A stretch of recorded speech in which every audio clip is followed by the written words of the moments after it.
ఏమనంటే వాళ్ళు చూసాం ఉదయం నుంచి టీవీలు ఆడుతున్నాయి. ఏది తిరుపతిలో ఆవులు గోశాల మీద ఒక ఇష్యూ. కరుణాకర్ రెడ్డి గారు ఇన్ని గోవులు చనిపోయేవి, దీని మీద దర్యాప్తు జరపండి, దీని మీద తక్షణమే మీరు దృష్టి పెట్టండి, ఇలాంటి జరగకుండా సంఘటనలు పునరావృతం కాకుండా చూసుకోండి అని ఆయన స్టేట్మెంట్ ఇచ్చాడు. సరే, దానికి ఏం చేయాలి? అది వాస్తవాలు చూసి అది నిర్ధారించుకొని అప్పుడు మాట్లాడి రా దమ్ముంటే చూద్దామని ఎవరు చెప్పారండి? దమ్ముంటేని కరుణాకర్ రెడ్డి చెప్పాడా? అధికారం ఉన్న వాళ్ళు వచ్చి సహనం పాటించాలి. ఎప్పుడు అధికారం లేని వాళ్ళు వచ్చి మాట్లాడతారు, అధికారం ఉన్న వాళ్ళే మాట్లాడతారుగా. మరి వెళ్తే పోలీసులు అడుగుతుంటారు. పోలీసులు పెట్టుకుని ఎంతకాలం పోలీసులు పెట్టుకుని మీరు రాజ్యాంగంలో పరిపాలన చేస్తారు? ఆయన తప్పు చెప్తే తప్పని నిరూపించండి.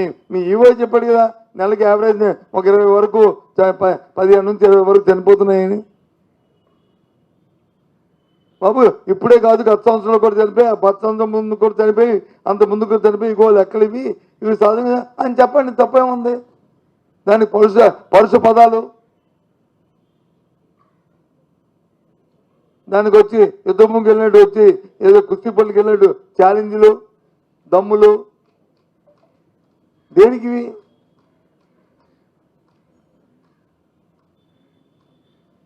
వాస్తవంగా ఉండాలి. అధికారం ఉన్న పార్టీలో సమన్వయం పాటిస్తుండాలి.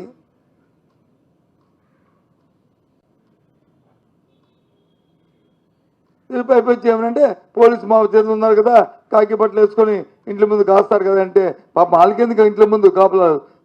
అలా వాచ్మెన్ ఉద్యోగాల పోలీసువి వాళ్ళు వచ్చి ఇంట్ల ముందు కాపలాలు కాయడానికి ఏంటిది? ఎక్కడికి వెళ్తుంది? దేనికోసం? ఏం చేస్తున్నారు? ఈ రాష్ట్రంలో పరిపాలిస్తున్న నాయకులు కూటమి అంటున్నారే, కూటమి పెద్దలు ఏం చేస్తున్నారు? ముఖ్యమంత్రి కానీ, లేకపోతే ఉప ముఖ్యమంత్రి కానీ, లేకపోతే ఇంకా మిగతా నాయకులు కానీ. మీకు ఆలోచన ఉండొద్దు, కింద వాళ్ళు చెప్పాల్సిన అవసరం లేదు.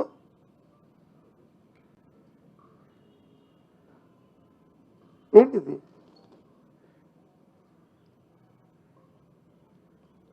ఎంతసేపు ఏమనంటే ఏదో ఒకటి తీసుకొచ్చి, ఇప్పుడు ఈ సోషల్ మీడియా తగులు ఒకటి ఎక్కువైపోయాయి.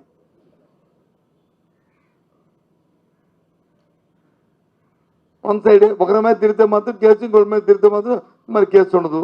ఆ కేసు పెట్టిన ఇది పెట్టిన సెక్షన్ వేరు, వాళ్ళకి పెట్టిన సెక్షన్ వేరు. మరి వాళ్ళు మనిషి కాదు, వీళ్ళు మనిషి కాదు, వాళ్ళు కుటుంబ సభ్యులు కాదు, వీళ్ళు కుటుంబ సభ్యులు కాదు. మరి వాళ్ళకి వ్యక్తిగతమైన వాళ్ళకి విలువ ఉండదు, వీళ్ళకి వ్యక్తిగతమైన విలువ ఉండదు. ఆ కంపారిజన్ ఏంటో నాకు అర్థం అవ్వట్లేదు. ఎప్పుడైనా నిష్పక్షపాతంగా ప్రజలకు వచ్చి చట్టం అంటే గౌరవం, భయం రెండు ఉండాలి. ఆ గౌరవం, భయం రెండు పోయే పరిస్థితి తీసుకొస్తున్నారా మీరు చట్టం పట్ల? మీకు చేస్తున్న ప్రక్రియ వల్ల